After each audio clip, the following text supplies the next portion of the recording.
नमस्कार, अपन झारखंड में बहुत बहुत स्वागत है आपका और मैं हूं आपके साथ विनीता मिश्रा।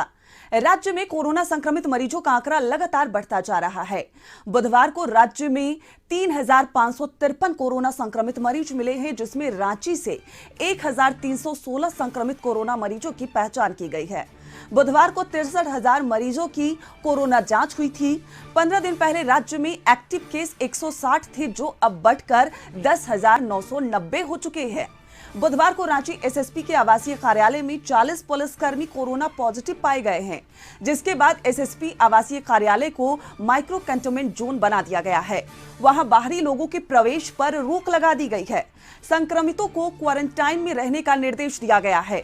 इसके बाद एसएसपी ने खुद को भी क्वारंटाइन कर लिया है। पूर्वी सिंहभूम में 658 संक्रमित कोरोना मरीज मिले हैं। वहीं धनबाद में 223 संक्रमित मरीज की पहचान की गई है।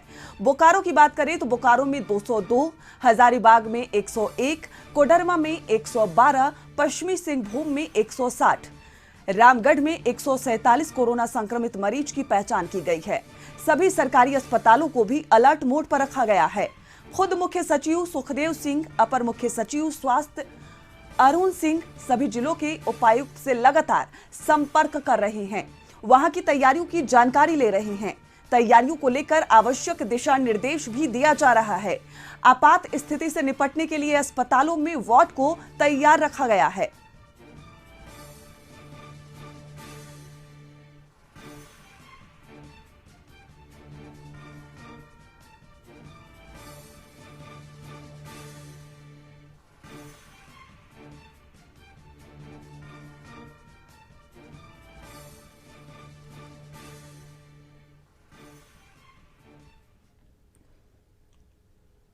तो झारखंड में लगातार कोरोना के आंकड़े बढ़ते जा रहे हैं। इस खबर पर अधिक जानकारी के लिए हमारी सहयोगी रांची से रुचि हमारे साथ जुड़ी हुई हैं। रुचि, लगातार झारखंड की अगर बात करें, राजधानी रांची की बात करें, तो संक्रमित कोरोना मरीजों का आंकड़ा बढ़ता जा रहा है। हजारों के आंकड़े अब रांची में क्रॉस कर रहे हैं। क्या कुछ वहां पे गाइडलाइंस फॉलो कराया जा रहा है ताकि कोरोना पे अंकुश लगाया जा सके?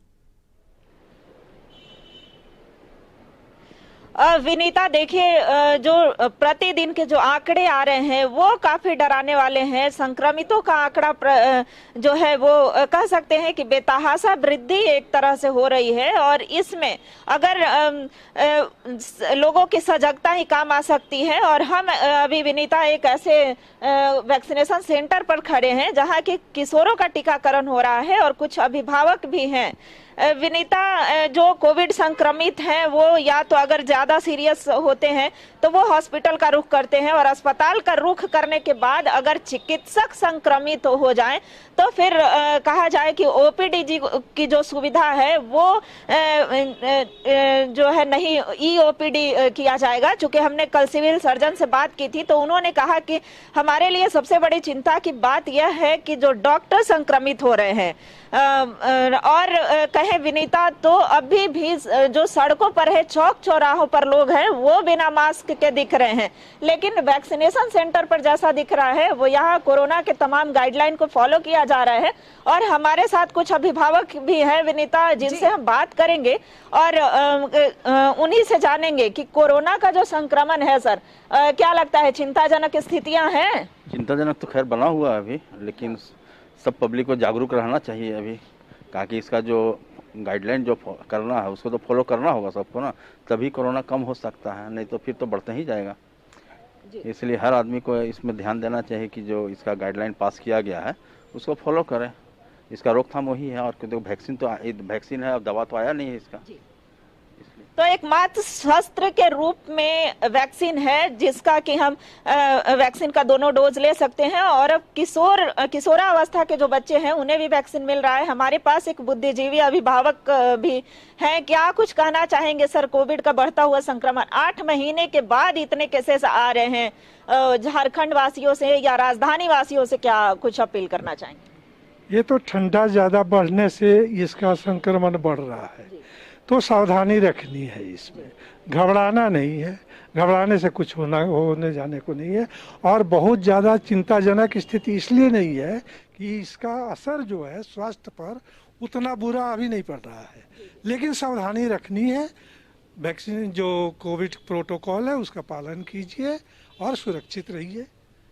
जी तो कह सकते हैं विनीता कि इससे ज्यादा घबराने की जरूरत नहीं है, डरने की नहीं, लेकिन सतर्कता बरतने की जरूरत है। सभी सतर्क रहें ताकि इस संक्रमण का फैलाव ज्यादा ना हो सके। इससे जितना भी सरकार के द्वारा जारी किए गए गाइडलाइन है उन तमाम गाइडलाइन का अनुपालन करना चाहिए और सभी को सतर्कता बरतनी चाहिए। बिल्कुल रुचि, जिस तरीके से झारखंड में कोरोना के आंकड़े बढ़ रहे हैं और जैसा कि आपने कहा कि अभी आप वैक्सीनेशन सेंटर पे मौजूद हैं, अब जो किशोरों को वैक्सीन देने की जो प्रक्रिया थी वो भी शुरू कर दी गई है। 15 से 18 के बीच बच्चों को वैक्सीन दिया जा रहा है। तो झारखंड में जिस तरीके से आंकड़े बढ़ रहे हैं, लोग कितने उत्साहित नजर आ रहे हैं वैक्सीन को लेकर? क्या लोग वैक्सीन ले रहे हैं या अभी भी वैक्सीन को जो बच्चे हैं नजरअंदाज कर रहे हैं? जी करिश्मा, माफी चाहूंगी विनीता, चूंकि यहाँ पर आप देख सकती हैं कि एक ऐसे सेंटर पर मौजूद है जहाँ की 200 वैक्सीन मिलते हैं, 200 वैक्सीन के डोज मिलते हैं और जितने भी किशोरावस्था के बच्चे हैं वो यहाँ पर लाइन में खड़े हैं। मैं अपने सहयोगी को चाहूंगी कि वो बच्चों को दिखाए जो अभी लाइन में खड़े हैं, कतार में लगे हुए हैं और सभी के चेहरे पर मास्क है और एक वैक्सीन को लेने की जो जागरूकता कह सकते हैं वो बड़ों से ज्यादा दिख रही है। यहाँ सेकेंड हाफ में 2 बजे के बाद, अपराह्न के बाद जो है वो वैक्सीन खत्म हो जाते हैं। चूंकि 200 वैक्सीन, यहाँ 200 बच्चे पहुंचते हैं और वो वैक्सीन खत्म हो जाता है। और विनीता, हम आपको लिए चलते हैं वहां जहां की वैक्सीन दिए जा रहे हैं बच्चों को, तो उन्हीं से जानते हैं कि कितनी वैक्सीन की उपलब्धता यहाँ पर होती है और बच्चे कितने देर में वैक्सीन जो है वो खत्म हो जाता है। मैम यहाँ पे तो 200 आता है वैक्सीन और 2 बजे तक चलता है। बच्चे आते रहते हैं और वैक्सीन लेके जाते रहते हैं। 2 बजे तक वैक्सीन खत्म हो जाता है? हाँ, जो हमको मिलता है टारगेट वो 2 बजे तक खत्म हो जाता है। बच्चे आते हैं तो, और बच्चे नहीं आएंगे तो फिर तो 4 बजे तक हम लोग वेट करते हैं। हाँ, बच्चे आ रहे हैं अभी तक। तो फिलहाल की जो स्थिति है विनीता, चूंकि 3 से 4 दिन हुए हैं और इन 3-4 दिनों में इन्हें 200 पर डे का जो वैक्सीन है वो मिलता है और वो 200 वैक्सीन खत्म हो जाते हैं। चूंकि आसपास के स्कूली बच्चे हो या अभिभावक हो, इससे लगता है कि इन लोगों को कहीं ना कहीं इंतजार था कि कब ये वैक्सीन आए, चूंकि बच्चों को भी ये सुरक्षा कवच मिल सके। बाकी के जो तमाम गाइडलाइन है उसका अनुपालन तो हो ही रहा है, लेकिन इस सुरक्षा कवच को जिस तरीके से कोरोना के आंकड़े लगातार झारखंड में बढ़ रहे हैं, जिस तरीके से दोनों डोज लेने के बाद भी कहीं ना कहीं लोग संक्रमित हो रहे हैं, तीसरी लहर की जो डर थी वो तीसरा लहर भी अब आ चुका है। झारखंड सरकार की तरफ से प्रोटोकॉल का पालन भी कराया जा रहा है। क्या उसका असर झारखंड में देखने को मिल रहा है? क्या कोरोना को लेकर लोग सतर्कता बरत रहे हैं? जी विनीता, कहीं ना कहीं कहा जाए तो सरकार की तरफ से और प्रशासन की तरफ से कोई कमी नहीं रही है, लेकिन अगर चौक चौराहों और हाट बाजारों की बात करें तो वहां पर सरकार के गाइडलाइन को ताक पर रखता हुआ देखा जा रहा है और लोग बिना मास्क के जो सब्जी मार्केट हैं या ऐसे जो सार्वजनिक स्थल है जहां पर लोग जमा होते हैं, चौक चौराहों पर देखे जाते हैं अमूमन कि बिना मास्क ही हैं। हालांकि प्रशासन जो है उन्हें मास्क पहनने के लिए जागरूक करती है या अभी फाइन जैसे काटे जाने जैसी सख्ती नहीं, लेकिन फिर भी एक तरह से कहा जाए तो प्रशासन से सख्ती बरतने के बावजूद कई ऐसे लोग हैं जो बिना मास्क के देखे जा रहे हैं। उनका कहने पर तथ्यात्मक यह होता है कि इस बार का जो तीसरा लहर है वो इतना मजबूत नहीं है। तो क्या हम उस दिन का इंतजार कर रहे हैं जिस दिन लोगों की मृतकों की संख्या बढ़ेंगी? चूंकि संक्रमितों की संख्या तो लगातार बढ़ रही है, लेकिन मृतकों का संख्या ऐसा ना हो कि आने वाले दिनों में वो ज्यादा हो। रुचि, जिस तरीके से पहली लहर की हम बात करें तो पहली लहर जब कोरोना की आई थी सरकार की तरफ से काफी सख्ती बरती गई थी। दूसरी लहर में कहीं ना कहीं वो ढिलाई दी गई और उसका नतीजा ये रहा कि जो मौत के आंकड़े थे डरावने रहे। तीसरा लहर को लेकर, जो तीसरी लहर आ रही है, इसको लेकर सरकार कितनी सख्त है? हालांकि लोग तो लापरवाह नजर आ रहे हैं, लेकिन सरकार की तरफ से कितनी सख्ती और क्या कुछ इंतजाम किए गए हैं झारखंड में? जी विनीता, सरकार की तरफ से इंतजामात हैं और प्रशासनिक जो मदद है वो सरकार को मिल रही है, लेकिन प्रशासन के जो कर्मी हैं वो कल ही के जो आंकड़े आए थे, जो एसएसपी आवास में कई पुलिसकर्मी संक्रमित पाए गए थे, तो कहा जाए कि जो फ्रंट लाइन वर्कर हैं वो भी तेजी से संक्रमित हो रहे हैं विनीता। तो ऐसे में थोड़ी सी दिक्कतों का सामना करना पड़ सकता है, क्योंकि फ्रंट लाइन वर्कर में सबसे पहले चिकित्सकों की बात आती है। तो जो राज्य के दो बड़े अस्पताल कह सकते हैं जो राजधानी रांची में है, सदर अस्पताल हो गए, रिम्स अस्पताल हो गए, तो कुल जो 111 चिकित्सक संक्रमित हो गए हैं, कई पारा मेडिकल स्टाफ संक्रमित हो गए हैं।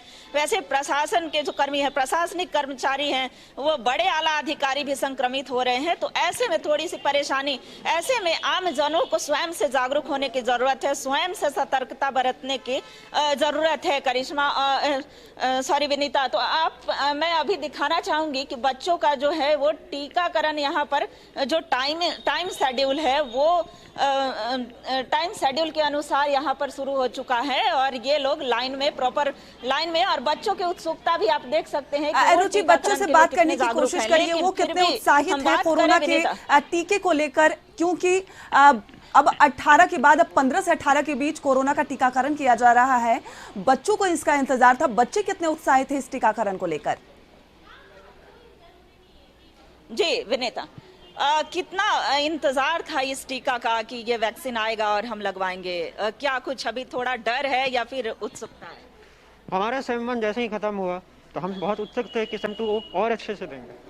हमें बहुत सारा अपॉर्चुनिटी था कि सेम 2 और अच्छा जाए, और गवर्नमेंट ने ये हमारा ड्रीम पूरा कर दिया।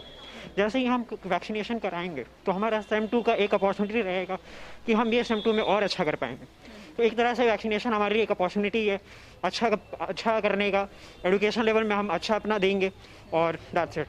Thank you. तो एक अपॉर्चुनिटी के रूप में, एक अवसर के रूप में देख रहे हैं कि बच्चों को वैक्सीन मिल रहा है। हम और भी बच्चों से बात करेंगे, कुछ लड़कियां भी हैं यहाँ पर, हम उनसे भी जानना चाहेंगे विनीता कि वो कितने उत्सुक हैं, किस तरह से इस वैक्सीनेशन को देख रहे हैं। वैक्सीन ले रहे हैं, कितनी उत्सुकता है या थोड़ा डर भी है? डर नहीं है, उत्सुकता है। इंतजार था वैक्सीन का। यस। रुचि, क्या ये लोग दोनों डोज लगवाएंगे या एक डोज के बाद फिर कोरोना को भूल जाएंगे? और फिर अपना भी मतलब रक्षा करे, दूसरा को भी देखते हुए चले। क्या दोनों डोज लगवाएंगे या फिर सिंगल डोज के बाद इग्नोर करना है? नहीं, दोनों लगवाना है। आपको बता दें विनीता कि इस सेंटर पर कोवैक्सीन लगाया जा रहा है और 28 दिनों के बाद जो टाइम ड्यूरेशन होता है, जो अंतराल होता है, 28 दिनों के बाद ये लोग फिर दूसरा डोज भी लेंगे।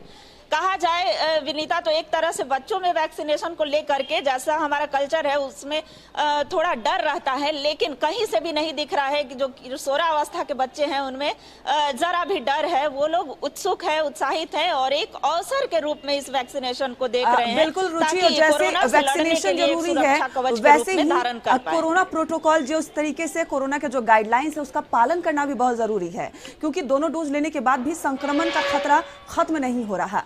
फिलहाल तमाम जानकारी के लिए बहुत बहुत धन्यवाद आपका।